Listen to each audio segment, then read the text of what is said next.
It's 8 p.m. on Thursday, the 28th of May, and this is the Big Stomp Live. I am the Raggedyman, pop culture dilettante, constantly circling the punch bowl of life. And joining me tonight to stomp through the most interesting geek stories of the month, we have three amazing members of the Bunkazilla team. And they are Hugh David, co-host of the Hustlers of Culture and of Real History and media professional par excellence. Shenny, event organizer and content consumer extraordinaire. And Lizzie, red-headed rambler and fandom connoisseur. And as always, we have you, the wonderful people watching or listening to this live. Yes, the greatest peanut gallery ever assembled. Currently on Twitch and Discord. We'd love to hear your thoughts on the topics discussed, so please get chatting and we'll read out comments throughout the show. Please note that we are moving over to Twitch at the wonderful twitch.tv/Bunkazilla UK. So future episodes will be there rather than on the movie station. Sorry, on the Discord station, and there will be a further half hour of conversation on there tonight. So please join us there. It's really fun. It's also the first time we've done it, so today's magic word is jinkies. Anyway, enough of that. Let's get on with our first topic for this episode, and that is Hugh. So, my topic is tonight the very controversial and very recent decision by American film and TV company Warner Brothers as a studio to resurrect a particular version of a recent blockbuster film they made, which is Justice League, which famously went through very public changes in the year it was released, and has been the subject of a fan campaign, but has also been discussed many times by people who worked on the project in the industry. As of last week, during a Man of Steel on-air watch party, the director of both films, Zack Snyder, in conversation with Henry Cavill, revealed that he has been given permission by Warner Brothers to create or recreate, depending on who you believe, his cut of Justice League before he had to leave the production and Joss Whedon took over. This is coming soon on HBO Max. I say soon, about a year. Who knows? Could be longer. I'm just interested in the film. Unfortunately, a lot of other people are more interested in everything but the film, which is why I wanted to raise it tonight. So, folks, what are your thoughts on Warner Brothers saying, yes, you can have Zack Snyder's Justice League? My opinion is Justice League is trash and will remain trash no matter how many cuts you put out for it. Right, Wow. Raggedyman and I did a whole episode on this on Redhead's Ramblings about how our opinions on this. I'm sorry, the movie is trash and nothing you do will improve it. And maybe firing it into the sun. Can we do that? It was bad. Indisputably bad. Yep. Shenny, any thoughts on the movie? Or on this news? I thought it was trash. So, and I watched it on Monday. The Netflix version, the standard version, was out on Monday, so I watched it, and I didn't. It's just bad. Like I don't understand. I just don't see how a Snyder Cut is going to make it better if Joss Whedon phoning it in couldn't save it. So I don't know. It's an interesting artifact, but I don't think it's going to be a better film because of it. I'm not sure if Joss Whedon coming in to save the day is necessarily the kiss of death on it. But from all I've seen, I'm not sure. I mean, when Joss Whedon be salvaged, and I agreed that we're agreed that it was a trash movie. No, you guys are. Oh, hang on, you're going to actually defend the original version of not. I mean, I will defend the prequels. No, there is merit to defending films that people don't like. I'm not going to defend Justice League as it emerged. I'm going to defend the we're idea. talking about Justice League at the moment. Oh, okay. Sorry, that's not what I asked, but fair enough. Yeah, go on. No, that's the thing is that. Okay, Hugh, how do you think a director's cut of it could save it? Because for a start, it was awful. For a start, they took away the entire third act. For a start, Second of all, it was supposed to be 2 films, not 1, so you don't even have a sense of where the story was going in that sense, right? Thirdly is the fact that if you believe the guys who used to work on, well, the ones who continue to work on WB's animated movies, who were all heavily involved in storyboarding and designing all 3 of the Snyder films, there's the idea was to create an epic sequence that runs from Man of Steel through Batman vs Superman through Justice League 1 and 2, which would then leave all the characters in the much happier, more positive place that everybody wants to see them in. The idea was to show how these Olympian gods, particularly if you take Alex Ross's vision of them in oh crikey, what was his 1950s Justice League redo?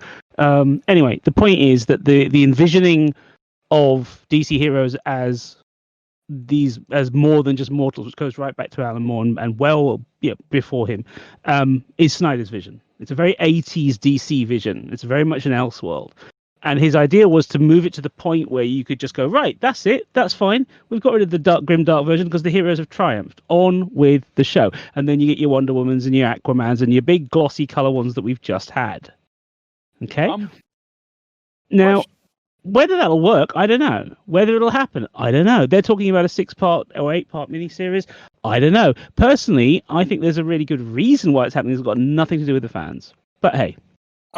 Would that be that all the films and the bulk of TV is in production lockdown, and he just said he can make them a blockbuster for the pretty damn cheap 30 million? Basically, footage is there, content is there, people have saved all the assets. This is happening because... But it's not a film. I don't think he's going to make a film. I think he's going to make a TV series. I think that's what's going to happen because that's what HBO Max is built on.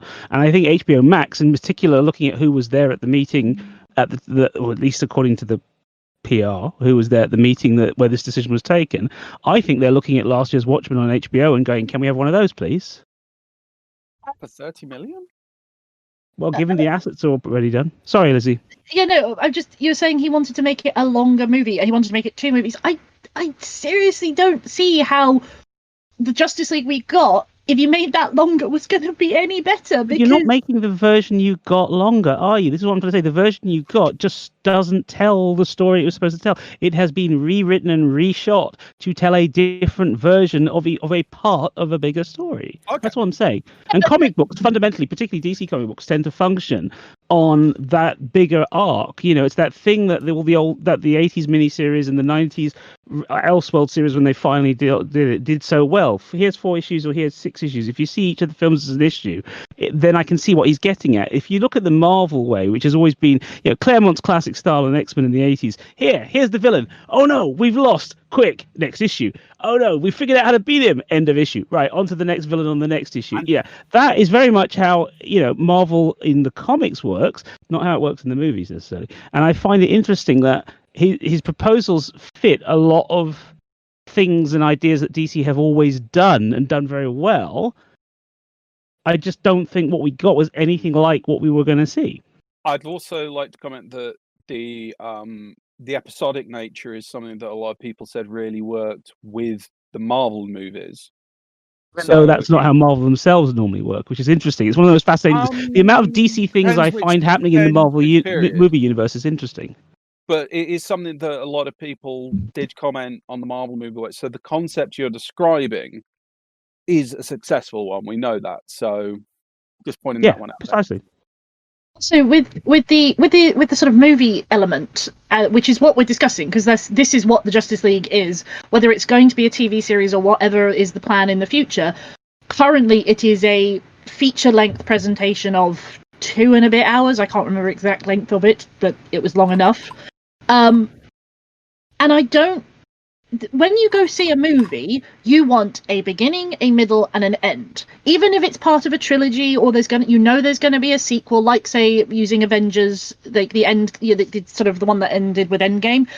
It still had a coherent beginning, middle, and end. Whereas the version we got didn't. No, but I'm saying if it had a script at the beginning that had all those elements, how did they go from that to what we got? I don't know if the script was strong enough to give us what we as a viewing public want. Well, Chris Terrio won an Oscar, so I'm willing to give him the benefit of the doubt. But also, given how everybody who was involved was taken off the project pretty much in terms of that element, that level of creativity. Joss came in on the basis that he would give them. Warner Brothers were running scared. Remember the public outcry then? I mean, this is one of the funny things about this entire thing is the fan outcry then was, oh my God, you've gone grimdark and it's not working, leaving aside how much money they were making. That's a different matter. But I find it fascinating that when they finally said, okay, let's get a bit of the Marvel magic, just at the point where Joss is jumping ship from Marvel, and then suddenly his wife is given money to write about in public about her private therapy after 10 years. And suddenly his career gets torpedoed, and suddenly there's all these fans who are saying, well, I never liked Avengers 2 anyway, which again, is it true? Is it not? I don't know. It's all just dialogue on the internet. Reality is all these things made money. Joss is considered to be the guy who made it work. They bring him in and they expect him to fix it, even though they are 2/3 done and there's a 4-hour rough cut already delivered, which they've seen. Hang on. Right? So, now, just to clarify, not finished, but rough cut. What we're talking about is that his original vision was 4 hours long. I mean, do we know roughly what proportion of his cut made it into the movie? Depending on who you talk to, do we know? We have a rough idea, but no one knows for sure. I mean, the guess is possibly between 40 and 50% at best. But the problem is so many scenes have had dialogue redone completely or redubbed. That scenes that are there that were shot by him, they count? They don't count in the sense of percentages because other things have changed. Are you essentially saying that the movie we saw just had none of Schneider's input? Or are you saying... No, I'm saying that they took certain ideas, they took certain basic elements of it. Yeah. Yeah, because there was those things were too expensive to reshoot, and then they did what they could with other scenes. So all the comedy interactions, the conversations, all those things, depending on who you talk to, again, I don't know, right? We won't know until we see this, you know? I'm reporting speculation. This is where I'd get worried about it, because I sat through Man of Steel and I've sat through Dawn of Justice, and I'm not convinced that his version would have. They weren't good, in my opinion, very good films. So I love them. I love them both. Well, fine. I think can't really break that step. I like it. I don't. No. I can offer you reasons. Fine. I can offer you reasons why I like it if you want. I mean, I don't know if that's what we're here to do, but Lizzie? To your Joss Whedon was brought in to fix it, save it, whatever the reason he was brought in to save it. The thing is, Joss Whedon, for all his talents and whatever, he isn't the person that makes his projects work. Not alone. Like, he's got, writers, he's got actors, he's got, So, yeah, agreed. Like, the thing I never got was everyone was like, oh no, Snyder's vision is wrong. And I'm like, well, no, but it's not just his vision, because he's not done everything himself. And then there's people who say Joss Whedon's vision is better. But again, it's not just Joss Whedon's vision. So the cameraman, the director of photography, right, musician, special effects guys, storyboard people, several of the actors have all said publicly that they know they shot scenes. There are people who aren't even in the cut that we've seen who have said, oh, by the way, I was in the film, but obviously you won't see me in this version. Which, of course, happens with a lot of films. This is just how it is. This is, we could have spent, like we spent with Blade Runner, like we spent with Heaven's Gate, like we spent with, crikey, you name any film that's been lost. I mean, take, even A Star is Born from 1954 with Judy Garland is still not fully restored. They barely they've had to piece it together with stills. Warner Brothers, for whom that is one of their releases, I should point out, they are. Blade Runner was one of theirs, and Blade Runner was the first film that pop culture remembers as being a director's cut, but it's not the first one. And they've always screwed around with director's visions. They've screwed around with producers' visions. That 1954 version of A Star Is Born was reshot, was taken away from Kuko and repeatedly. Even the version before that from William Wellman in 1937 was supposedly reshot and taken away by the producers. This is a thing that happens normally. The difference is we now have the internet where everyone makes a thing about it. If we didn't know this, I would happily sit there with you and say, this is a piece of trash. Absolutely. Using The Star is Born with Judy Garland. I enjoyed bits of it, but using Judy Garland's version of A Star is Born, the reason that it had to get cut so epically is she was coked out of her brain for half of it. That's only part of the reason. Yeah, but That's no, all. but the thing is, like, the cutting room floor is a standard in Hollywood. It's not a new thing. So, Yeah. But for me, listening to Snyder moan about it, I was going to swear there, but I'm not going to. It's sort of a case of, no, it's like that kid who, you're all having fun, and he's like, well, I want to do this, and everyone's like, no. So he's like, well, okay, well, I'm taking the ball and going home. And if it's his ball, what's the problem? Well, it wasn't his ball. But it wasn't his ball alone. It was. Well, that's who why was it then?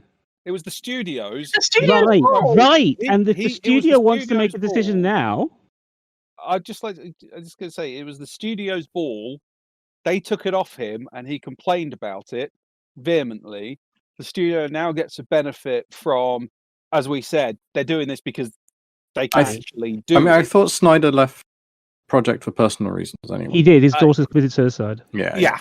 So I I'm don't begrudge him for leaving the project at all. No, God, no. I never did. I think the problem is that we are. just wanted It to see was his so vision. steeped. Yeah, I mean, but that's the problem. I think that the end product was never his vision. Yeah, precisely. So what the end product was an idea of how Joss Whedon interpret, or how a board of people interpreted Snyder's idea. Exactly. But with this cut, does that mean that fundamental elements leading up to this film will be changed as well? Given that Steppenwolf was never meant to be the main villain for Justice League, he was meant to appear in Suicide Squad and didn't. Mhm. And that what's it? Oh Christ, name has gone from my head. Darkseid. Darkseid was meant to be the big bad. Exactly. But But does this that mean that retroactively the Snyder cut for this film will fix the other bits? Who knows? You're- I don't know. It's amazing. I've never seen anyone try this before. I've watched every director's cut that I was able to get my hands on from the time that I was able. VHS came along, and then we at home could access them. And it's been a fascinating journey watching which directors get the privilege of, as Lizzie says, doing something that is perfectly normal in Hollywood, scraping up the cuttings from the cutting room floor, and those who get the privilege to put it back in, and those who don't. And I find it interesting that this is the one that's been so public and has created a movement of, let's be honest, frankly, immensely toxic people. Yeah. Alongside a whole bunch of people who are not American, not online, not interested in any of this stuff, who are fans, right? Snyder's films do very well in Latin America, for example. And I think it's interesting that, and not just there, some of the French cinema critics debate on it has been very interesting. I like them, and I like them for reasons that I can fully explain and justify. Whether or not anyone wants to agree with me is another matter. It doesn't matter, just me. But the thing is that I'm saying that some of us are genuinely interested in seeing what comes out of this. I just think it's interesting that everyone's gone. Not everyone. I just think it's interesting that there's been a backlash to the backlash, and I'm just wondering how many more backlashes we're going to get, given everyone's sitting at home with nothing else to do, until it turns up. I think I'd be very interested to see what it is. Because, like you said, there's never been anything like this before. Exactly. But release the Snyder Cut seemed like not a pipe dream. It seemed like ramblings of madmen. Yeah, I agree. They were for so long. So many nutters that we're just looking at it, going like, "What are you asking for? Yeah, the film cannot be saved. Look at it. Even the stuff that Snyder directed was garbage. The scenes that we knew he did, or we assumed that he worked on, don't work from a very, very, very, very, very basic, like theatrical or just film standpoint." Well, what do you mean by the scene in not... Justice League where they introduce Batman and he's throwing this guy off Gotham? They don't move like people; they move like actors in a green screened environment, which is something that wasn't quite so prevalent in the Avengers film. So it looks really fake, and it doesn't. And maybe that's just post-processing, that the editors had a bit more time and money, like leeway in it. Well, if you look at which production houses were involved and also the time crunch, I think that's the other thing, right? So stuff looks weirdly out of focus. Not out of focus. There's a scene. The one scene that I remember vividly is that there is a reverse shot of Aquaman talking to Bruce Wayne as he backs off into the water to then swim away. The scene where they flip to Aquaman looks really overexposed, and I can't tell if it's green screen or not, but it doesn't look real. one of the things that we were able to see early on, even just by comparing trailers to the final cut, is that Whedon, or under Whedon's direction, or whoever was directing Whedon to direct, everything was lightened. Everything was brightened. So that overexposure is post-production adding that, so that everything looks bright like a Marvel film. That's what they claimed. I don't know. You've definitely got a situation with an awful lot of cooks involved in that one. Going back to what Hugh was saying, we're seeing something quite spectacular. We are seeing a retcon of a movie universe, which anyone who reads comics is well used to, just reboots and sidelines. But for this kind of thing, it's quite impressive. And yeah, with regards to the fandom, what they wanted, no one knew. It was an amazing example of fandom buy-in and overcommitment. That then got really lucky because of COVID-19, which great. His movie, people get to make a judgment on that. Shame it had to happen because of the current situation. Anyway, coming in from the peanut gallery, who have we got on tonight? We have historian Jane. Do you think they might improve Harvey Keitel's digital face? No, there is no saving that. That uncanny valley chin thing. That was probably the most distressing thing of the entire movie. And cross-eyed Jane. Jenna, you can't read. It's a running thing on the Big Stomp. He never gets her name right. I never get anyone's names right. And we've also, from the cross-eyed gainer, only top-level directors like Spielberg and Hitchcock got full creative control over what got produced. Unfortunately, that's a simple fact. Even if you've got to be incredibly successful to be able to make. I'd argue that other directors have had that privilege as well, and they're not always that good. I've watched some terrible director's cuts in my time. It's that scale. It's interesting to see who gets them when. Anyway, you have to see the level of insanity that Hitchcock was as well. I mean, Ridley Scott didn't get it till late in his career. Tony didn't get it till True Romance. And he made up for it by how many cuts of Blade Runner do we have? Minimum, possibly 6, depending on the 6. Yeah, depends who you talk to. Yeah. Anyway, Paul Salmon says there's at least 6. So anyway, and ducking away from Jenna before I get smacked, as I'm sure I will do. We are on to the next topic, and that is, I've got to stop touching my nose. That is with Shani. Oh, now I've got to introduce my little topic. Yes. So, I need the thing. No, I lost it. Right. So, the topic I have chosen is that in the wake of COVID-19, we're obviously in a unprecedented scenario where conventions and events of all sizes, music, whatever, have had to obviously shutter their doors for, at the moment, we don't know, but the estimate is obviously a minimum of a year. Since then, there's been a rise of online events trying to fill that gap. Now, the cynic in me is telling me that this is most likely just to keep the brand alive while they can no longer continue the event.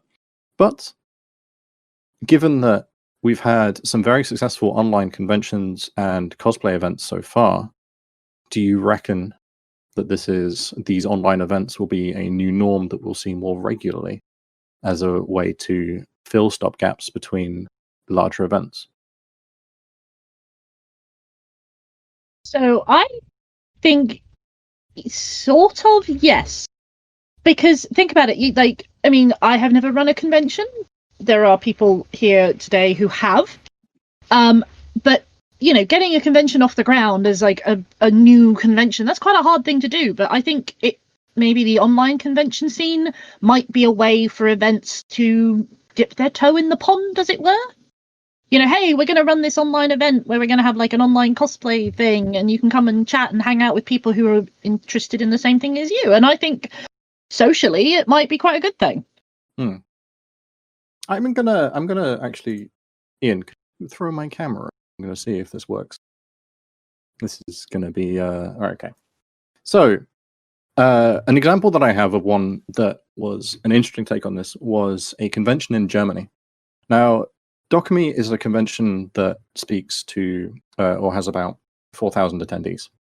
So what I'm going to show you is that their digital event consisted of a TV studio, which they hired out so that they were within, what was it? So they could actually show.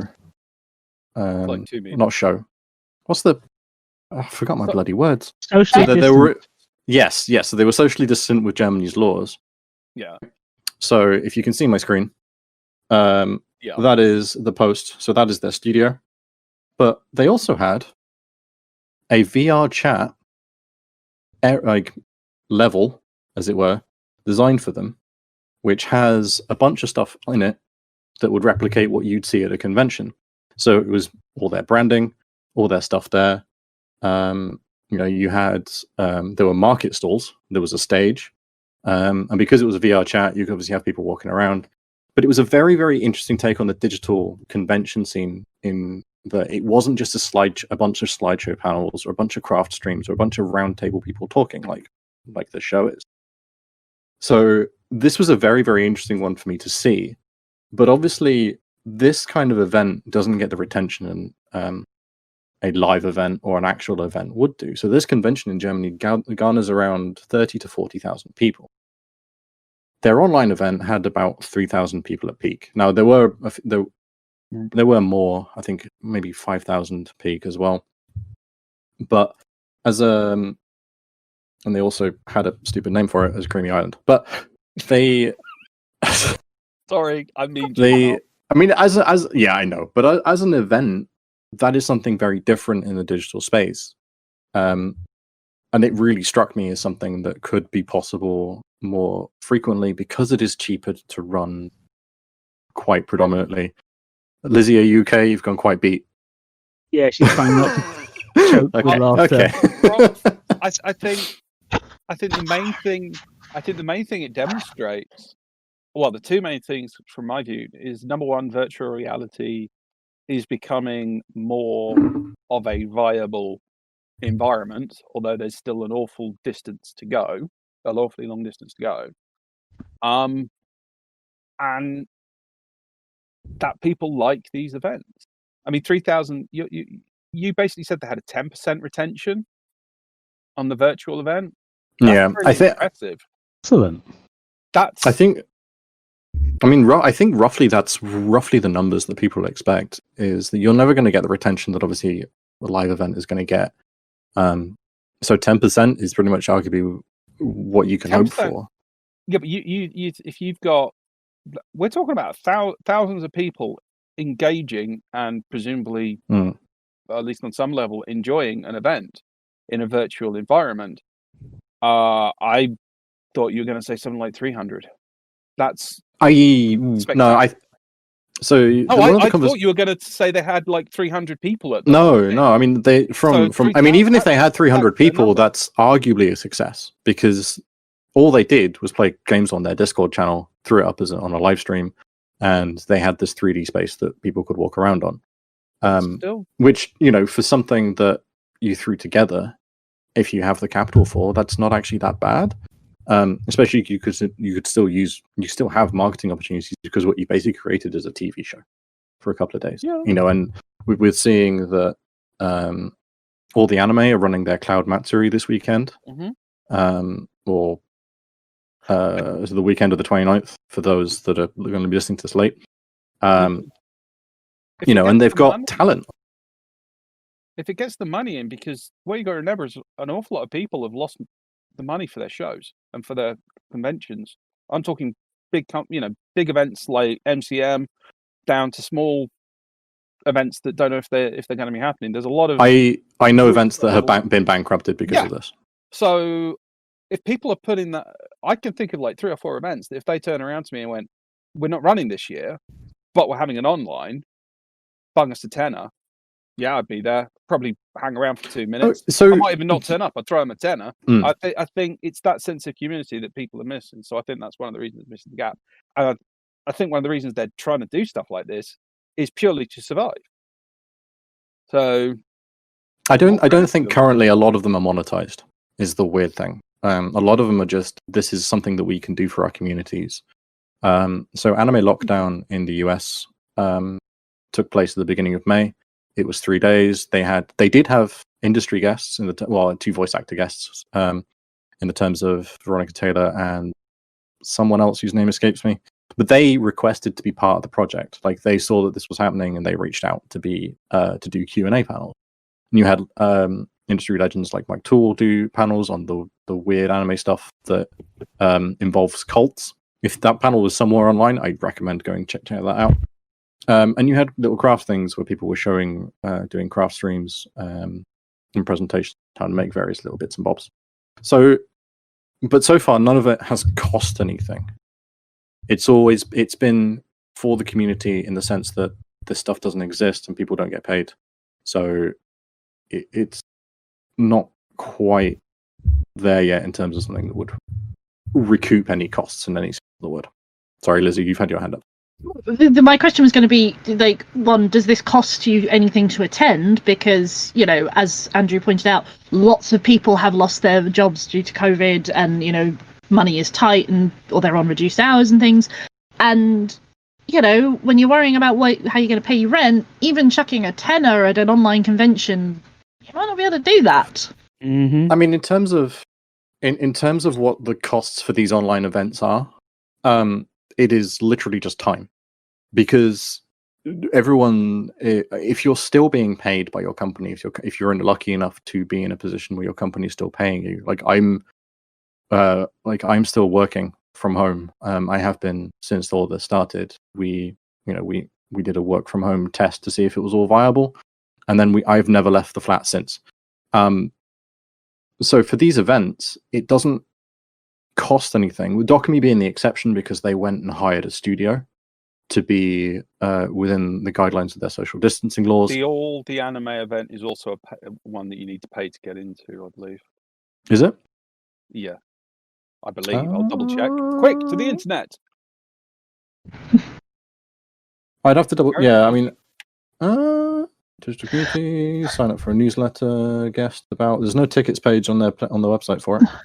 Yeah, but is it that you have to? Because, you know, I've seen lots of things where people are like, yeah, if you want to come along to this, you have to throw some money through us at Patreon or through PayPal, or, you know, they have like a virtual tip jar, if that makes sense. Mm-hmm. And it's not that there is a set price, but it's like you have to donate something to get in. So to be fair, it's one of those. It's the catch-22 of where we all are right now. I mean, I've wanted conventions for years to go online, and even while they're airing or in the week afterwards, for all the people who can't go to them. You know, I don't think I've ever worked a convention that wasn't oversubscribed or overattended, and they just got more like that over the years. So, you know, YouTube channels, live streaming. You know, even in the States, it took them forever to do that. Going virtual strikes me as a really interesting way of doing it. But as Lizzie says, it's also a difficult time. Everyone's trying new stuff now. We're all trying new stuff. But as she said, not all of us are earning enough or earning what we were earning. And it is an interesting, this is part of the problem of how we reestablish or how we recreate some of these industries after, or even if there's ever an after of this situation. You know, adaptation is the key. And I love the idea that these guys are doing what the French elections used to do with Second Life, you know, where you'd have your, oh god, you know, I'd forgotten about that. Yeah, you know, where you have your party and you have your rallies and it's all inside. Yeah. I mean, you know, scarily, talking of toxic people again, you know, it's almost like they're everywhere. Funny that what worries me is them getting there first. That's scary. But yeah, no, I think you've got a really interesting point. This fascinates me. I mean, the German cons were so far ahead of the British cons when I went there in whenever it was we did it with ADV. So that would have been 2005, 2004, 2005, 2006 already. And just to see them do this now doesn't surprise me. But I also wonder how easily can that sort of thing be done over here? Because at least there, so many more of them are on benefits or receiving, they're in a better economic state than we are. And the fact that they're already starting to test, lifting options already with a lower death count,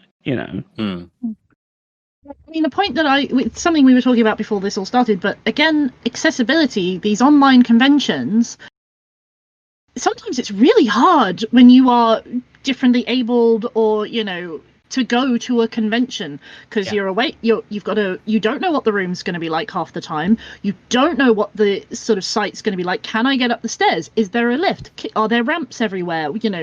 Is it accessible? Whereas if you want to go to a convention, that's an added stress on top of everything else. But if conventions are going to go virtual, you do have the barrier of you need the equipment. You got to be able to get online. So I agree that there's a lot of barriers removed, but there are different barriers in place. Yeah, there will be different barriers. Having a good internet connection, a decent computer, things like that. But it's still more accessible. I mean, because let's be honest, if things go on Twitch, you can watch Twitch on your phone. Mm-hmm. Mm-hmm. Yeah, it is the Diablo response of, well, you've got phones, don't you? Like, wait, Diablo response, please explain that one. So a couple of years ago at BlizzCon, there was a big, they were teasing big announcements about Diablo. And what they didn't announce was Diablo 4, but instead Diablo Immortal, which I don't even think is even out, and it's a phone game. And this is not something that the Blizzard community, the Diablo community at BlizzCon wanted to hear from at their flagship convention for their flagship titles. The Blizzard come out and go, the next Diablo game, it's mobile. And one of the developer responses is, well, you've got phones, don't you? You've all got phones. So, I mean, in terms of accessibility for the virtual stuff, so in the Dokumi example, obviously they had this VR chat room which they built and designed. You don't actually need a VR headset to get into there. You just need the VR chat program. So instantly you've removed the need for a very, very specific piece of hardware that not everyone has, because you look at it and go, well, I'm not spending 500 quid on a pair of goggles. That also, it doesn't actually work. And also, if you've got sight impairments, then it's not going to be, you're not going to be able to use it anyway. But I think there is a limit to the kind of events that you could do virtually. Yes, you could do panels. Yes, you can do craft stuff. You can't do a masquerade. You can. I mean, how would you run it? Fashion shows do it all the time. You watch them on telly. Easy. You have people dialing in. You have people in the but that requires technology. That requires very, very specific technology. So in terms of dating, that's what conventions will have to do. You're looking at like something that's a different issue. That's you said, how do you do a masquerade? And I gave you a solution. Everyone uses a webcam. I'm not saying that's a perfect solution. I'm saying that is a solution to that question you asked.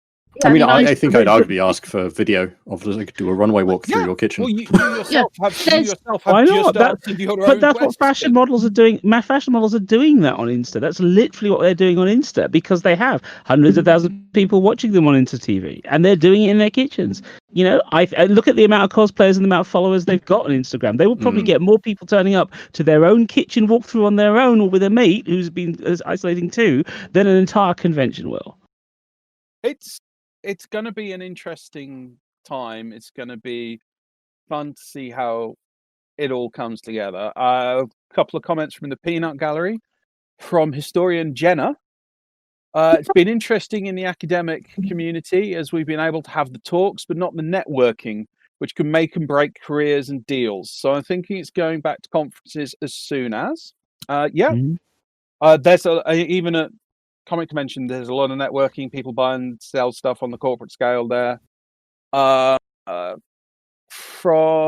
Caldria, probably got that wrong. I think the online con would be a good way to keep some sort of gathering. As for actual cons, depending on the nature and the health problems caused by C-19 in the future, we may see either fewer large events or more smaller events, depending on post-coronavirus environment. Yeah, we have no idea what's going to happen when people start going back to physical cons again. That's an entire different ball game, and some of us have got to deal with that here pretty soon.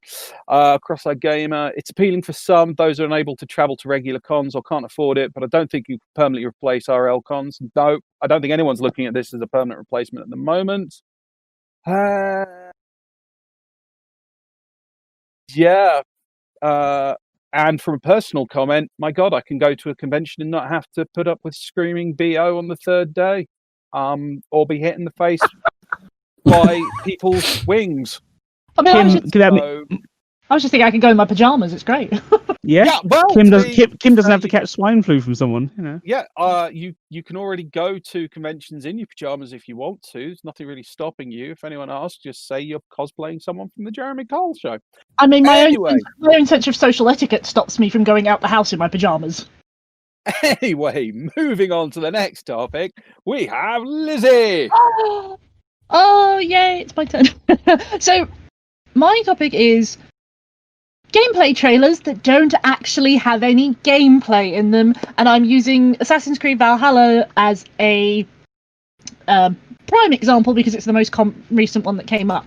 So on May 5th, Xbox tweeted, boot up Xbox 2020 with a new episode of Inside Xbox this Thursday, May 7th, for a first look at Xbox Series X gameplay from our global developer partners. Ubisoft then said, don't miss Inside Xbox tomorrow, tune in and catch the first Assassin's Creed Valhalla first look gameplay trailer. And everyone's like, yes, great, new Assassin's Creed game, we're going to see gameplay. And then you get the most amazing pre-rendered cutscene, and not even rendered in-game. And then it's, and the internet lost it, because it was just like, where's the gameplay? Please.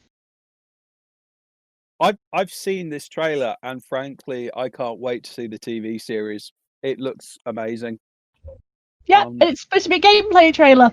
And it was like, everyone went, what? Wait, what? And what is he? This guy, I can't remember what he is. He is the creative director of Assassin's Creed Valhalla, tweeted at people who were quite understandably peeved off.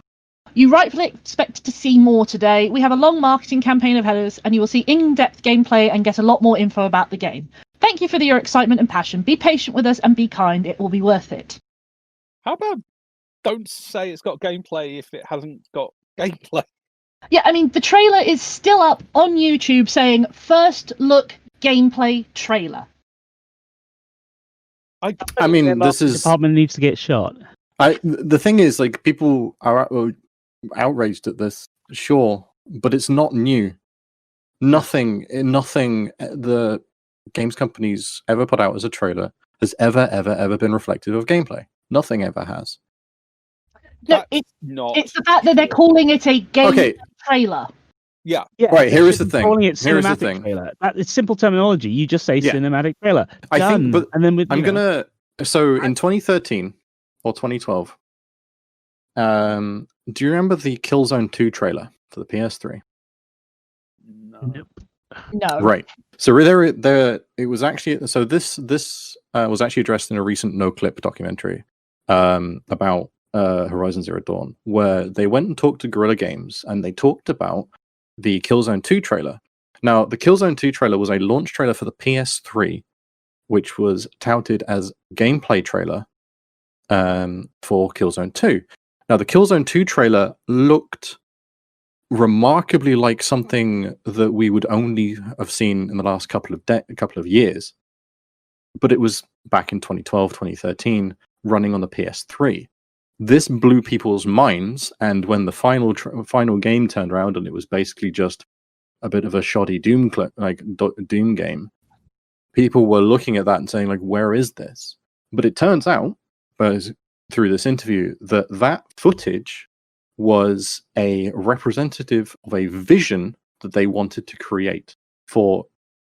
And as it went around the company and somehow ended up in the hands of Sony, the marketing team at Sony took that as and slapped it with, this is gameplay. This is what the game looks like. This is how it's going to play. Meanwhile, the development studio in Poland, or Amsterdam, I think, is where they're based, was screaming at the top of their heads, no, this isn't that. But they saw that at the same time as millions of other people did. Okay. They saw that their internal vision was revealed as gameplay, and they were like, no one here is saying that marketing never lies. It's just a bit unfair to say that nobody ever uses There is gameplay footage. People do use actual gameplay footage. So Ubisoft again, when they revealed Rainbow Six Siege, had a gameplay session, and it was heavily scripted. Okay. The in-game UI was not what would be in the final product, but you got a rough sense of what the game would be. Yeah. But did they tell you that before you saw it? No.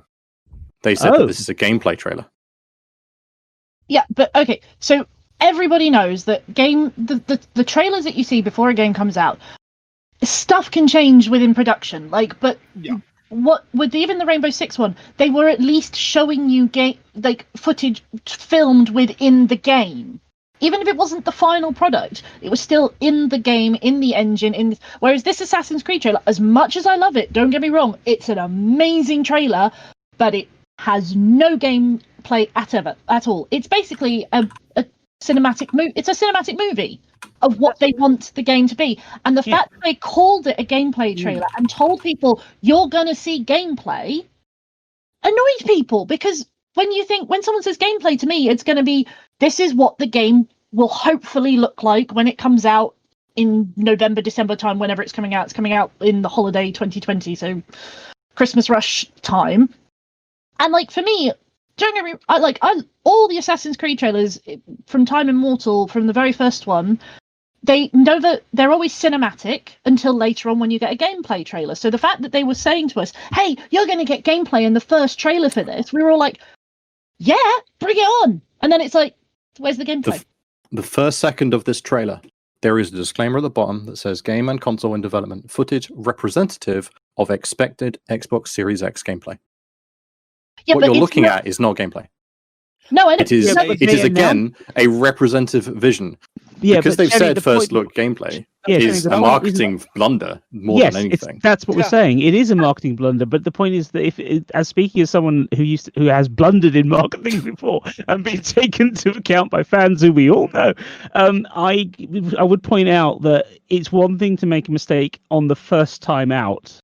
When you make that mistake and then you don't correct it, you then double down by saying, yes, it's definitely gameplay to every request, every query, every comment, which is what I understand you're saying, Lizzie. It isn't just we announced it once and then backtracked. Because I remember I was watching the campaign as it was launched myself, and I agree with you. They very much doubled down on the idea that what they were presenting with you. And they, of all people, as you've just pointed out, Shenny, with their own experiences at Ubisoft, they should know better.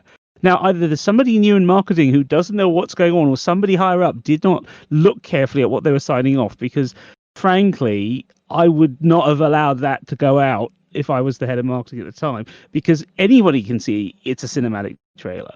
That disclaimer means it's a cinematic trailer. I think there's maybe it just got into the hands of Microsoft and they went, oh, good. We've got an Assassin's Creed gameplay trailer. But we should be making excuses for them at this stage. No, I'm not saying that we're not. But Lizzie's got every right to feel gypped, and so do all the other fans. And speaking as an Assassin's Creed fan, I agree. Yeah, I mean the thing is, I've got the trailer running at the moment, and I'm playing through Odyssey for the first time at the moment, and I'm looking at this thinking, this looks like okay, so the time skip thing is there. There's all this Assassin's Creed stuff that is there, and it just looks nice. The only thing missing is the UI. The movement of the character, who you assume is one of the main characters, moves like the character does in Odyssey, but the camera is in a different location. So they've obviously moved the camera around. So you could argue that this is running in engine as gameplay. Sorry, but the camera is just not behind the character. So it's not 100. So it's never going to be 100% representation of Assassin's Creed gameplay. It's not going to be like the Watch Dogs 3 trailer, which was all gameplay. But that's the point, Jenny. Isn't that false advertising? Yeah, I think it's a terminology issue that I have. The thing is, if they'd said to me that this was a cinematic trailer, I'd have been fine. Nobody would have had a problem. But the fact that they... But there is a disclaimer in the video that said representative of gameplay. Which means that it's not. Who pays attention to disclaimers anywhere? Then why are we talking about what they said in the thing? I've written enough of the damn things. I know no one looks at the small print. But then it's not. But then it's not regardless of the disclaimer, you got the situation where the people involved were hyping it, going, "This is going to be a gameplay trailer. This is going to be a gameplay trailer." To They then called jump it that. to tell everyone you're about to show them a gameplay trailer, and then crank that out and put a tiny disclaimer at the bottom saying this is not a gameplay trailer. The simple fact that they effectively did a bait and switch. That's the big issue. Although the question they did a bait would and switch be, for the numbers, and I think that's really disrespectful of your fan group. well, the question, and I'm not trying to be cynical here, but is this going to help their sales? Because if this is going to help their sales, and the fans are going to buy it anyway, then people are going to go, "Oh, that works." I mean, I've played Origin, I've played Odyssey. I imagine this is going to play exactly the same. I don't know what you want from a gameplay trailer at this point, where it's just going to be the same game in a different skin. What people want from a trailer that says gameplay trailer is they want to see the gameplay. But okay, using the video in question, 27,000 likes, and 53,000 dislikes. Wow. So Ouch. 27k likes, 53k dislikes. That should tell you how. Oh my god! How many views? Views. Where does it? 1,385,152 views. Yeah, so it roughly adds up.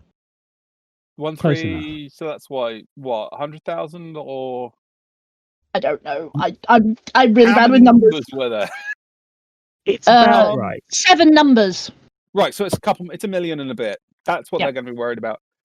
That's what's going to be getting in. Just to throw. Well, no, they won't be. Not if you're in marketing. You don't just worry about the views. You look at the likes as well. That's relevant. Double the dislikes is a serious issue. I mean, the first time I screwed up, I will never forget because of what happened and the way it worked, and the fact that the fan went online and wrote us a personal email and complained vocally and said he was going to take us to trading standards, and my boss was like, "You put everything else on hold right now and you fix this right here, right now." This is before we worry. This is before we had YouTube to do this on. If I was working now with this and I saw those numbers Lizzie just gave me, I would genuinely say we screwed up, guys, and we should do something about it. Even if it's the simplest thing of just changing the damn name on the YouTube trailer. That's all. Yeah. Go in there and rename it. End of story. I'm surprised they haven't done that. Actually, that's my point, Jenny. They should have. I'm amazed they haven't done it. And as I say, this chap from the creative director of the game just saying, "Yeah, we know you expected more of it, but hey, what the hell? We're not going to give you what we said we were going to give you, and we're not even really going to apologize for it. We're just going to tell you to be patient." And it's like, mate. I just think that's really rude. That's really rude to people you expect to shell out cash, especially in this cash-strapped environment we've just mentioned, where a number of fans can't afford games anymore, however badly they want them. That's why they'll run every trick they can to... No, agreed. Anyway, I just can't take gameplay trailers for what they are anyway. So going to the peanut gallery for the moment. Oh, where are we? Caldera, translation, STFU, you will buy it anyway, you plebs. Yes, people can be as outraged as they want. The only thing that will register is not buying it. Otherwise, it's screaming in the wind. He also mentions Jim Sterling, who's the Jimquisition, made an excellent analysis of it on his YouTube video. They're normally quite good. They're normally fairly practically based. Go give them a look. We got one from Historian Jenna. There was so more outcrying that is dumb, like the complaints about there being women warrior Vikings from people who don't know history, like always. We're not going to argue with Jenna. She actually kind of really knows history, being a historian and all that.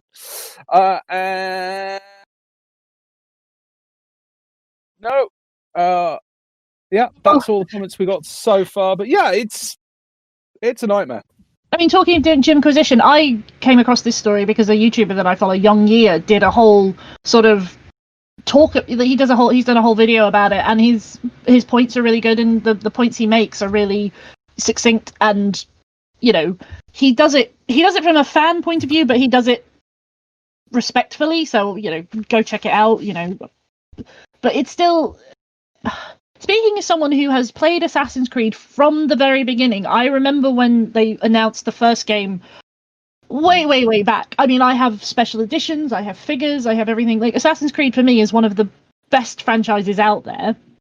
And I am upset that they have just gone, yeah, we don't care. I was just saying that, you know, waving to radio. Yeah, well, like, I wave to everybody. But no, I'm just like, for me, like, I have defended Ubisoft before for things that they've done in the Assassin's Creed series. Assassin's Creed Rogue, Unity, all those ones. And it's like, this one is actually the one that made me look at them and go, so you're just gonna, you know, treat your fans like that, are you? Oh, well. Yeah, as long as I don't think they're alone. They're going to keep on treating them like that. Well, but I think your point, Andrew, is correct. I think the desperation that corporate entities are feeling right now. I mean, Shenny's point about conventions is writ large when it comes to these big international conglomerates who, you know, are sitting there going, well, hang on a minute, where are we going to get all our, the amount of our quarterly earnings that we projected from, you know? And it's like, well, guys, the world has changed. You got to throw the projections out and start again. And they are, and you're starting to see now who actually runs things purely as a business and is therefore willing to screw over the relative goodwill of purchasers and those people who are going to go, right, okay, what can we do to make this work in the meantime, and how do we come out of it? I mean, this is going to be a very interesting time because people are saying, well, have I got the money for something I really love? And more importantly, if I don't, what am I going to do? You know? I kind of see where you're coming from, but this is a tactic and a kind of behavior that we have seen so much of from the gaming industry. I can't see it being necessarily a one-off or an accidental or a desperation move. I could see it as being oh well, whatever, we got the views. I'm not saying that your comment about the likes and the dislikes isn't an issue. I'm just saying that players always hate whatever comes out. There's always going to be a faction being very angry, and they just do. The players hate everything. It's I just think until people stop buying this stuff in a way that is recognizably to do with being annoyed by a single thing, the company's just going to go, yeah, well, whatever. We sold a couple million. We're still rolling in cash. Let's see if it works again. Yeah. No, but that's exactly, and that brings us right back around to where we started, because I was looking at the box office figures for DC films going back to Batman Begins, and it's just really interesting to see how all the recent ones that have been so maligned, right, did pretty damn well by pure box office standards. I'm not necessarily judging that by budget and return. That's a different metric, right? And also, this is box office, and box office really stopped mattering. Oh God, when did I leave the business? 2013. It's a metric, but in reality, it's all just one big marketing campaign for your home video, and your home video is what matters. And even there, you don't make your money anymore from people buying discs. You make your money from streaming fees that are paid to you, and that's how it's been since at least 2012. So, did not know that. Yeah, oh God, yeah. No, the film. I mean, even in the indie sector, the films I worked on in 2011, 2012, we made our money back by pre-selling it to hotels and airlines. That's how we made our money. Sky, a single payment from Sky for what was then their indie film channel, could make back our license on the film alone. And then if we'd sell whatever DVDs we did, but that's how it's been for a while. That's why everybody wants a Netflix deal these days, because then any discs you sell are gravy. And theatrical has therefore been a loss leader for the home video for quite some time. And in that context, the Warner Brothers decision makes a lot of sense, because you can actually see the fact that the recent films have not only lost money, but you can see how there has been an increase film on film leading into Wonder Woman and then Aquaman.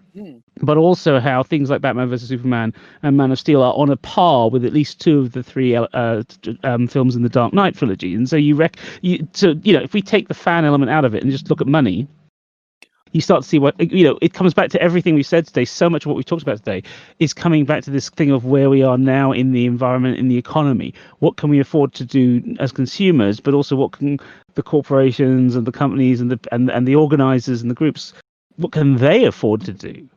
Jenny's point about conventions needing tech kit. We all know that our station controller had an amazing visual setup running at the convention he was involved in, and pivoting that to making to outputting it down a bandwidth pipe that you could, as long as we could get access to that, would not have been impossible. It just would have taken more planning. These days, however, I can see where that is a cost that maybe some cons haven't included for. Obviously, and that's the other thing that worries me. I do feel like the big guys are going to survive all of this, as always, far easier than the little guys. Not necessarily. I hope so. I hope I'm wrong. The one thing I'd say, if you want to go on, the eternal question, it's the eternal situation. Transformer movies are awful. They are eternal as well. Why do they keep on getting made? Well, because people keep on watching them. Adam Sandler movies are awful, and they keep on making huge amounts of money. So do you want to know where Uncut they Gems make all was that money? real good though. Yeah, Uncut Gems is proper Adam. How involved was he in the production of that? Well, he produced it as part of his Netflix deal. Well, I didn't know. That's why I asked.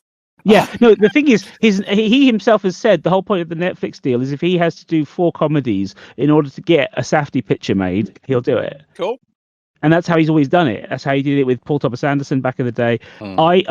Here's my thing. One of the things that I think is really interesting about why people like Sandler make as much money as they do is so much of the money is made in territories where they're not being watched in English.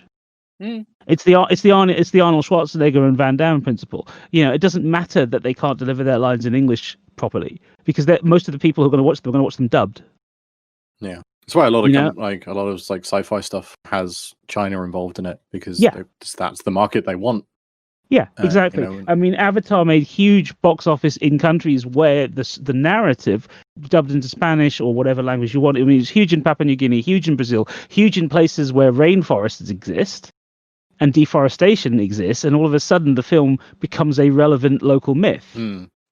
Rather than just being everyone going, oh my god, it's Cameron and it's all these stars in virtual reality, or whatever the complaints were. I can't even remember the complaints. I quite enjoyed it for what it was. It was Pocahontas in a Smurf-infested rave centre park. And I'm okay with that because you know what? Pocahontas is a story that we don't hear enough from her side. And I think that I have no problem with all the native groups, all the nations and indigenous peoples around the world who bothered to turn up at a cinema for Avatar. I think that's one of the most rarest examples of a Hollywood film that, rather than going there and filming them and coming back and showing us, made a film that they want to go and see. And I think that's okay. I think that's a thing about all of these. And as Sandler says, if his 4 blockbuster comedies for Netflix that are frankly rubbish in English make money, and he gets to go and fund a couple of indie guys from New York like the Safdie brothers, in fact, I guess that's the devil's deal. The devil's deal we play.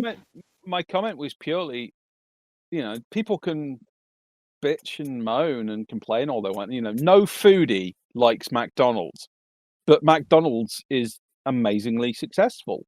It's the most successful, as far as I'm aware. No one thinks Coke is a highly refined beverage, but by God, it sells. Yeah. It's good for degreasing engines. Just looking at the peanut gallery, I agree with Jenna. Like, I would like to see a Pocahontas movie actually about Pocahontas, not whatever. Yeah, exactly. That would be nice. Yeah, absolutely right. The closest you'll get is Terrence Malick's The New World, which makes a good effort, but it's not the same. It's not quite there. Because the Malick one follows it all the way through to her life in England, which is really interesting. Because obviously she moved here. She died here. She's buried in England, in London. Yeah. I've been to her grave and all the rest of it. Yeah. Going back to Shenny's story, with the people essentially doing online events.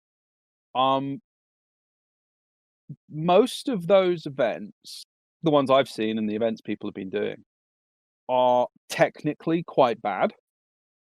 They have none of the flavour of a festival. There's no way you can con anyone into thinking it's an online event. You know, it's like the real deal, and that's not a criticism as such. That's just me going. The fact that the fans, the community is so desperate for these events, so wants to get out there and represent and mingle with itself. It's going to do that. You know, it's perfectly it's perfectly happy to put up with this like 1 out of 10 experience just so they can have the bite of that going out and having fun. I mean, saying that is wonderful. But also saying that they're not technically the same as a festival. Of course they're not, because they've never done it before. Whereas most festivals you go to have been running for 3, 4, 20 years. They will get better. Hopefully they won't have to.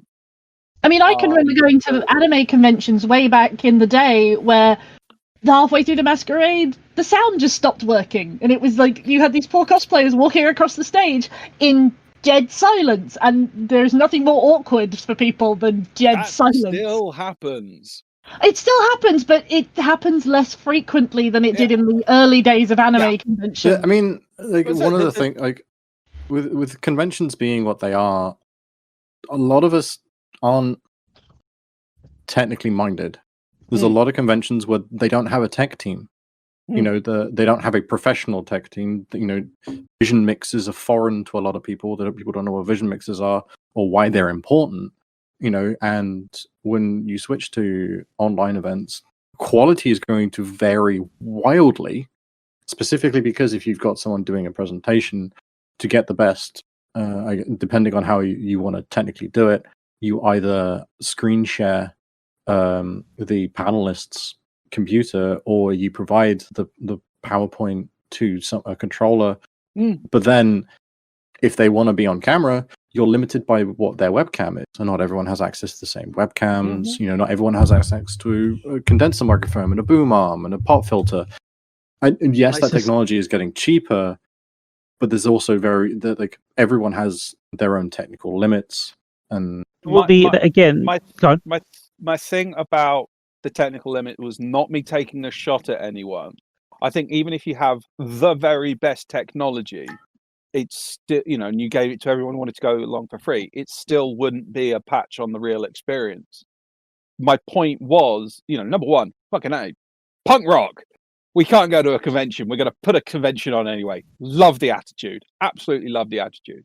But it is that thing. That's what I'm saying. It's we're going to get through this and we're going to have our community. We're going to get together. We are going to be a community. We're going to go out. We're going to do our thing. We're going to strut our stuff. We're going to hang out with people that we've never met in an environment that's totally alien to us just because we're all into this thing. It is that drive that I am saying it demonstrates that is still an incredibly vibrant thing. And that's wonderful. The tech will come because for a start, you've got a lot of people who don't have anything to work on who are tech people.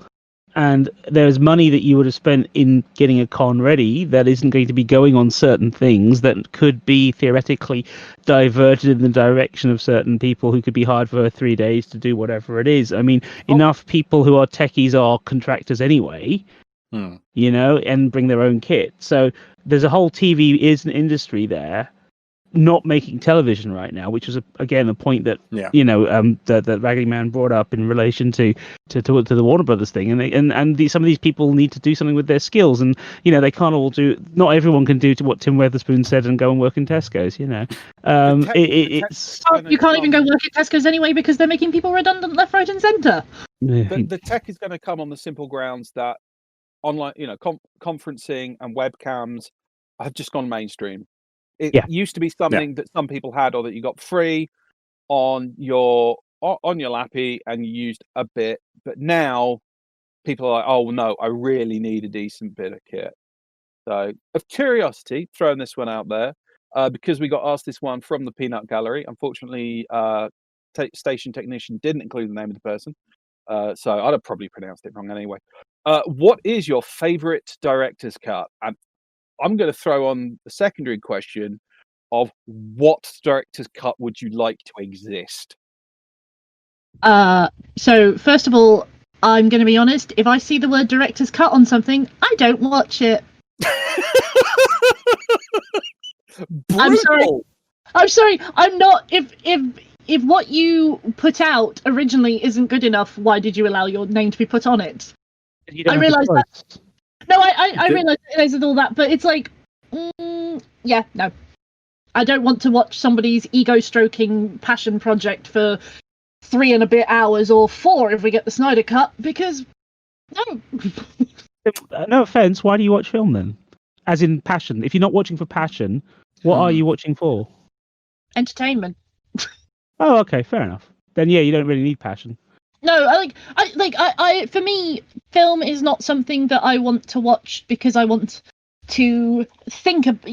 No, that's not the word. That's not the right way phrased. I don't want to think about it. I would like to think about films I watch, but I watch film because I want to be entertained for 2 and a bit hours, or I want to sing along to musicals like Mamma Mia.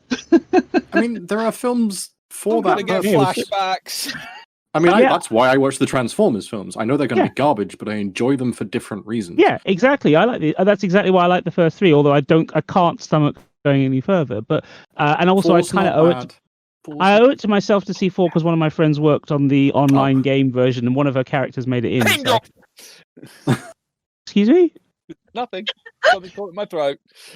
Mm-hmm. It's a humble brag, isn't it? Yeah, probably. No, I don't know. It just is what it is, isn't it? You can't help it. Yeah. You know people. Yeah.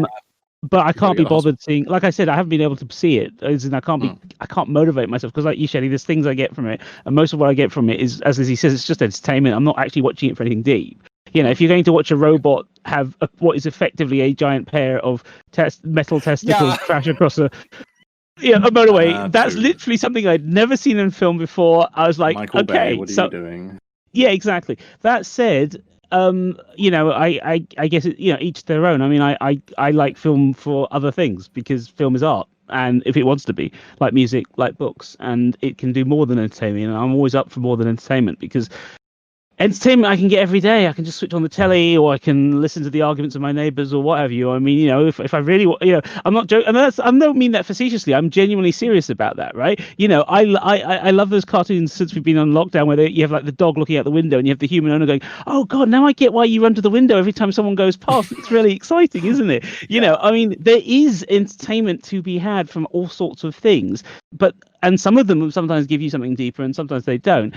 And I think that, I'm convinced because it's happened to me. Cinema does that for me too. But then I'm also raised in a very, very different cinematic environment. I didn't just grow. I was hitting 13 when blockbusters started.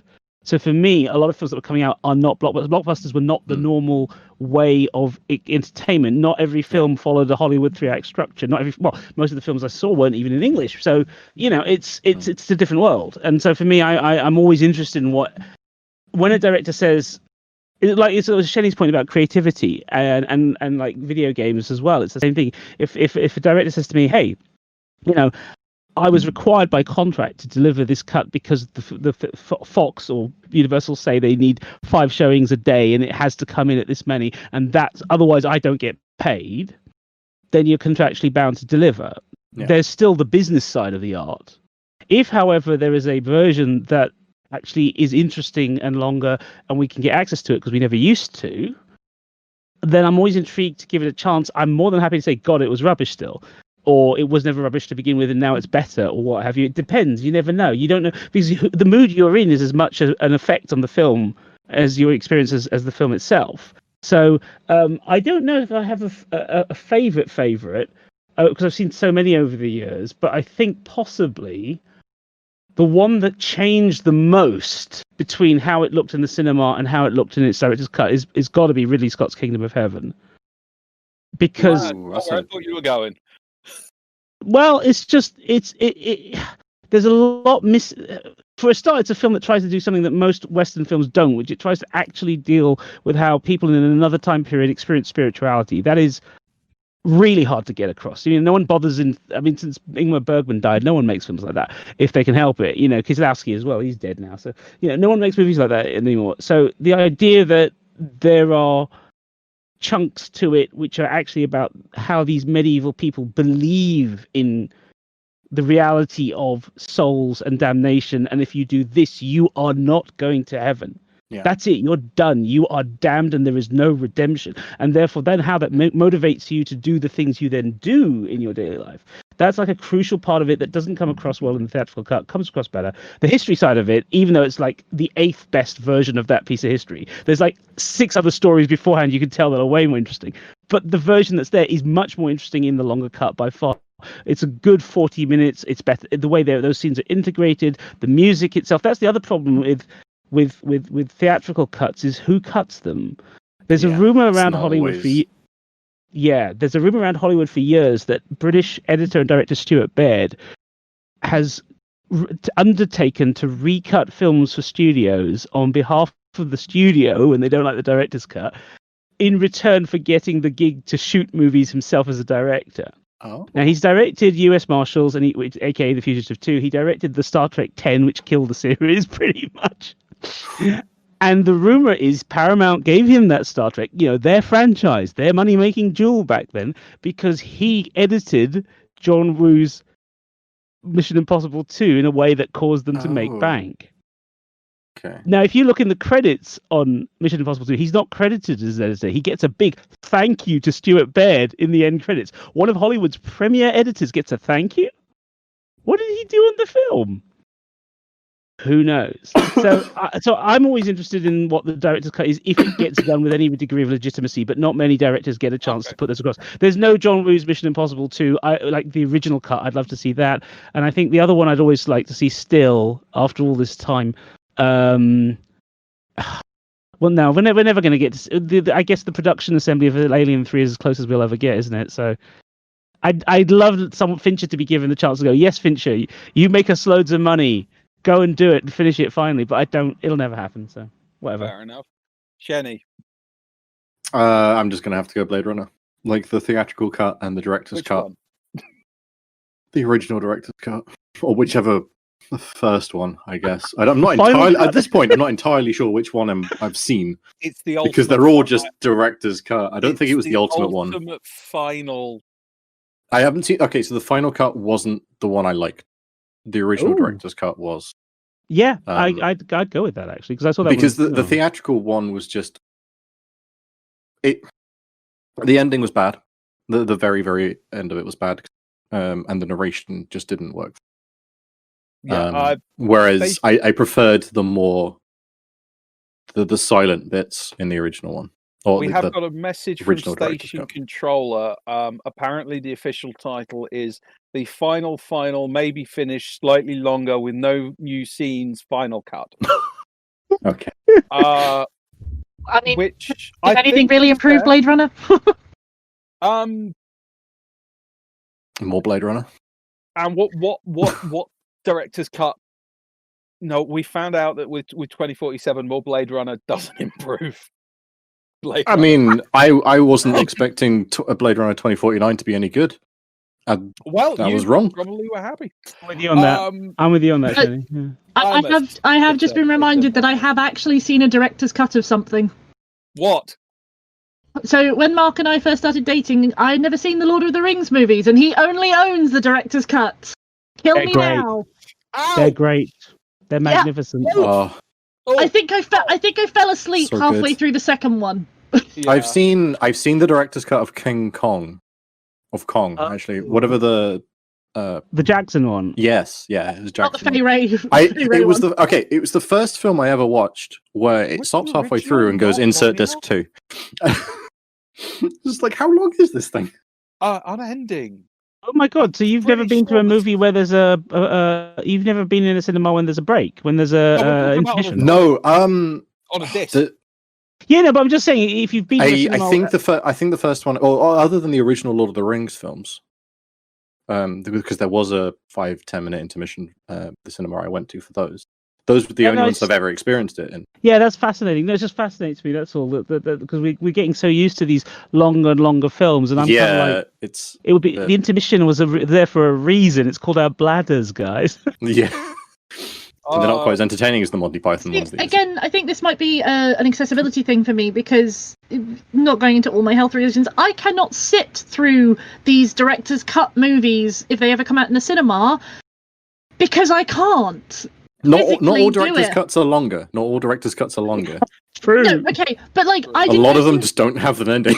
I didn't go see Lord of the Rings in the cinema because it was too long for me. So I was like, oh, I'll see it when it comes out on DVD. Maybe like I wasn't that interested in the first place, so for me it wasn't a thing. But like, if someone says, "Oh, hey, look, we've got the director's cut of this movie," and it's like 5 hours long, no, like physically I can't sit still for that long. Yeah, it's not happening. I don't think I have the raw buttocks to survive the director's cut of the Lord of the Rings. Shenny. Are we going to end on that note? Your raw buttocks? No, I've still got my pitch. We still got 10 minutes. We still got 10 minutes. You'd like to see. Director's cut. I'd like. You would like to see. I would like the director's cut. I mean, at this point, I want to see the Snyder cut because. Okay. What is it? I have no idea what it is. Okay. I presume I get picks on this one. Okay. For director's cut, I'm gonna have to go with Brazil. Yeah. The director's cut of Brazil. The original version was absolute nonsensical garbage because the studio went, "Wow, a story about a dystopian future where everything is terrible. Better give it a happy ending and more jokes." Yeah. And wait, Blade Runner started. Yeah, and nick half the end off of Blade Runner and glue that on, literally. And that was all. So the director's cut was actually worth your time of day, not especially longer. The director's cut I'd like to see has to be June, the original David Lynch version. Yeah, okay, that's a good there's one. About a 4.5 hour long cut of it, and that's about how long the new version's going to be because it's just got so much plot in it. That would actually that would probably be enough to do it at least interesting justice. Although I'm of the opinion that no June movie's ever going to be the book, but it can still be good. I mean, I think it's slightly unadaptable. But if we get something if we get a good film out of it, then I'm fine. I'm never expecting. I mean, I have my reservations about what's been shown so far for the new one, but I'll watch it. As long as Vilna gets a good movie out of it, I'll be happy. I'm not going to complain that it's not the book because I've still got the book and I can go and read it. So why moan? A couple of comments from the Peanut Gallery. That isn't Station Controller under his pseudonym. Where we go? Star Trek Nemesis pains me. Yes, that was. And it should do. It's awful. That's quite awful, and apparently a lot of that was due to a very savage editing pen. Funny that. Guess who directed it? Mister, right. I'll do that for Paramount. What did you say you wanted me to do? Oh, you want me to cut this and beef that up? I'll do it. Oh, it's great. I now know who to hire for the Hitman. Historian Jenna. Apparently marathoned was that Lord of the Rings extended in a weekend, which is amazing, frankly. Yeah, Kim and I did it with our New Year's treat the other year. It's great. Yeah. Hey, if Mark keeps saying he wants to do that thing where you watch the movie and when I forget the guy's name says "so it begins" is when it ticks over to midnight. You know, there's that bit where they're in the place with all the orcs, or all the orcs are attacking. As I said, I didn't really watch the films or read the book, so I'm I think it was Helm's Deep. I think I'm getting Helm's Deep from the other side of the room. There are so many. If you start the movie at this time, this will happen at the stroke of midnight. I'm worried people have actually done it. Of course they have. It's more fun. Yeah, it's more fun when it's coincidence though, because I mean, when I first got what was it? Christmas 2003. I came back from the States with the Firefly DVD set, and it had only been on Sci-Fi in the truncated order here, in the wrong order. And so I sat down to watch it in the right order with one of my friends, and we put the pilot on, and we watched the pilot on New Year's Eve. And the point at the end, where he slams the accelerator on and the ship goes up this way and you get the camera view looking down the ship as it breaks atmosphere orbit. that happened as the fireworks went off at midnight. That's amazing. That was so cool. My favourite one is you start 7 on December the 24th, so at the stroke of midnight, you get the line, "What's in the box? What's in the box?" Oh. Goop. God. I am going to hell. That is genius. I love it. If you are, I'll see you there first. Do we have any more shout outs from the Peanut Gallery? Does anyone have any comments before we start doing the wrap up? Anybody got any shots they want to get out there before we let you guys plug away and then depart for your merry little lives? Cue the Greatest Showman at midnight. For what? What are we supposed to cue the Greatest Showman at midnight for? That's called watching the Greatest Showman at midnight. Station controller. What are you? Hey, He's very good at technicals. He's not very good at logic and sense. That'll be your next film to watch for your charity drive. Historian Jenna, I hear Real History is good. Okay, we're actually getting plugs from the Peanut Gallery. Station. Does she not think I'm going to plug it? I don't know. You've got so many shows to plug. Anyway, I know. You know, a woman can never let a man just do what he's supposed to because we know you're going to screw it up. I did not say that. Or nor will I touch going to dispute you, Lizzie. Anyway, not going to dispute you. That was the Big Stomp for May here in the Bunkazilla bunker. My huge thanks to Hugh. Hugh, say goodbye and throw in whatever plugs you have going at this point. Listen to Real History regularly on Bunkazilla and Hustlers of Culture as well. Both are weekly. One is Wednesday, one is Thursday for new episodes. And there will be a return very soon, probably next month when we go podcasting only of binges and box sets will be coming back. Ooh. So we'll have 3 podcasts on the go. Fantastic. I'm really looking forward to more Hustlers of Culture. And Shenny, what are you going to shill like a crazy man? I would shill myself if you want to hear bad takes on conventions and watch me play Final Fantasy 14. But that's basically all I've got to plug these days. Fair enough. Thank you very much for coming on the show. You have been awesome. And Lizzie.